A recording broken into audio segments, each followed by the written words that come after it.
Welcome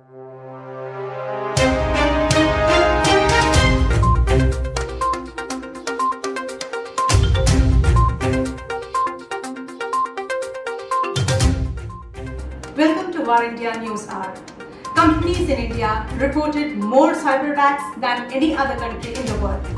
In the wake of ongoing COVID-19 pandemic, companies in India are reporting more cyber attacks than any other country in the world, and 56% of them report their IT costs having increased significantly in the past months, exactly 2 times the global average.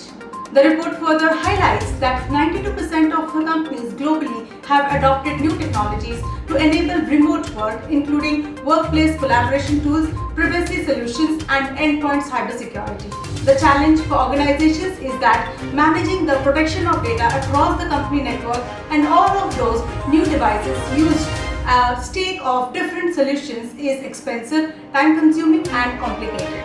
The lack of integration also creates gaps in the organization's defenses that cybercriminals are exploiting. A report from Acronix reveals that as hackers target remote workers, phishing, distributed denial of services, that is DDoS, and video conferencing attacks are the most common tactics used.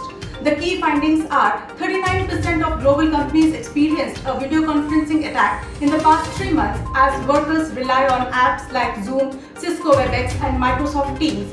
India demonstrates the highest rates, with 66% of local companies reporting having encountered video conferencing attacks. Malware attacks such as ransomware also have increased during the pandemic, with 31% of companies reporting daily cyber attacks and half, that is 50%, being targeted at least once a week.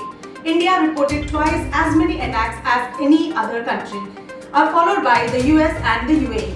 The phishing attacks are occurring at historic levels, which is not surprising since the report found only 2% of companies consider URL filtering when evaluating a cybersecurity solution.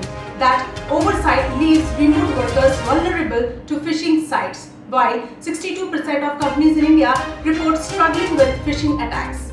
Let's look into today's headlines in War India. Ericsson to support Telefonica Spain 5G launch. Telefonica is to launch 5G services in Spain in partnership with Ericsson using mid-band 5G TDD, that is 3.5 GHz, and Ericsson spectrum sharing on 4G 5G FDD, that is 1800 to 2100 MHz frequencies. Ericsson field professionals along with Telefonica have been working to ensure that 5G base station sites across the network will be fully operational when Telefonica Spain makes the service available for its subscribers. Online fantasy sports adding value to the Indian sports ecosystem. IndiaTech.org, a non-profit organization focused on building the world's largest internet commerce ecosystem today, said in a report, Online fantasy sports adding value to the Indian sporting ecosystem. The white paper states that 80% of the online fantasy sports, that is OFS users, prefer participating in the free-to-play format, and 98% of the 20% who pay to play have either won or lost less than Rs 10,000 net in their lifetime, that is past 3 to 4 years. Red Hat and IBM announce a hybrid cloud software marketplace. Red Hat and IBM have a selection of programs ready for you in the new Red Hat Marketplace. The marketplace offers a broad selection of independent software vendors, that is ISVs softwares. All these programs run on top of Red Hat OpenShift, Red Hat's Kubernetes distribution. These programs are not tied to the IBM cloud. You can run them on any private or public cloud which supports OpenShift. Toshiba to unveil 4K TV in India on September 18th. Toshiba is set to launch its smart TV range in India that will go on sale on September 18th across various online retailers. The Japanese brand will be making a return to India with a new range of televisions across various sizes, resolutions, and screen technologies. The Toshiba Ultimate 4K TV series will be among the TVs launching in India and will be available to buy via Amazon, Flipkart, Reliance Digital, and Tata Click. AMD Ryzen Zen 3 CPUs to launch on October 8th. AMD Ryzen Zen 3 CPUs have been long awaited and the most awaited Radeon RX 6000 GPUs to to unveil on 8th of October as per the reports. These next generation CPU and GPU offerings will be AMD's response to Intel's recent Tiger Lake launch and Nvidia's GeForce RTX 3000 series GPU launch. AMD is calling it a breaking through in gaming architecture, and these GPUs, budded Big Navi by fans, have been long awaited. The first floating store of Apple opens in Singapore yesterday. Apple Marina Bay Sands is a first of its kind floating retail store with a glass dome that appears as a floating sphere and sits directly on the water. To be thrown open for the public on Thursday, the store introduces a new retail experience at one of the most iconic locations in the country, as per the report. Tinder apps lure customers with new tech features. The lockdowns across the nation separated couples while others had too much of each other. The dating app lures customers with new tech features amid pandemic surge. The existing relationships have given way to new ones as even first-time users turn to online to combat isolation. As per the report, Tinder in India has hit the 4 million users in July, twice the count only as far back as December. RIL offers $20 billion worth stake in retail arm to Amazon. Reliance Industries Limited is reported to have offered a 40% stake in its retail arm worth about $20 billion to Amazon. It seems Mukesh Ambani is in full stride of buying and selling of the properties in his own style. Amazon was an investor in Future Group, whose retail business was acquired by Reliance. The report says that Reliance was willing to sell as much as 40% stake in the subsidiary to Amazon, and the deal size at $20 billion would be the biggest ever in India.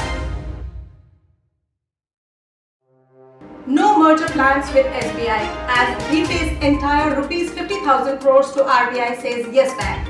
While addressing investor queries on whether the lender was going to be merged with the State Bank of India eventually, Yes Bank Chairman Sunil Mehta said no such plans were afoot. The special liquidity line was extended to Yes Bank in March when it was coming out of the moratorium to make up for any large deposit withdrawals. Its window was first given for a 3-month period and later extended till mid-September. Serum Institute pauses COVID-19 vaccine trials in India. Serum Institute of India, that is SII, on Thursday said it is pausing clinical trials of AstraZeneca Oxford COVID-19 vaccine candidate in the country. The trial also stopped in 4 nations as a precautionary measure after one of the recipients in the UK showed some adverse symptoms which are yet to be linked to the vaccine. After the Drugs Regulator General of India questioned why the Serum Institute is progressing with the trials, the Serum Institute said, "We are going by DCGI's direction and so far we're not told to pause the trials." COVID update. The number of reported coronavirus cases from India stood at 45,51,725 with the death toll at 76,256. To conclude, humans are and always will be the weakest link in the corporate IT security system. The potential attack surface of organizations continues to expand, and the speed and sophistication of cyber attacks continue to make defending the network even more challenging.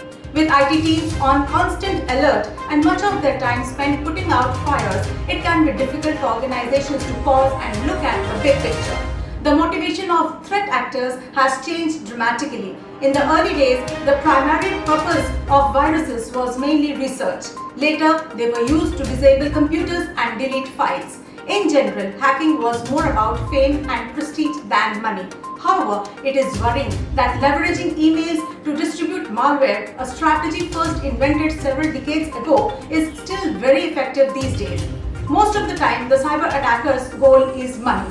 Most breaches today are driven by cybercriminals who steal sensitive information to sell on the dark web or encrypt systems and ask for a ransom. As a result, hacking has become much more sophisticated and lethal. For example, more than half of all attacks are managed by cybercrime organizations that are better organized than most companies.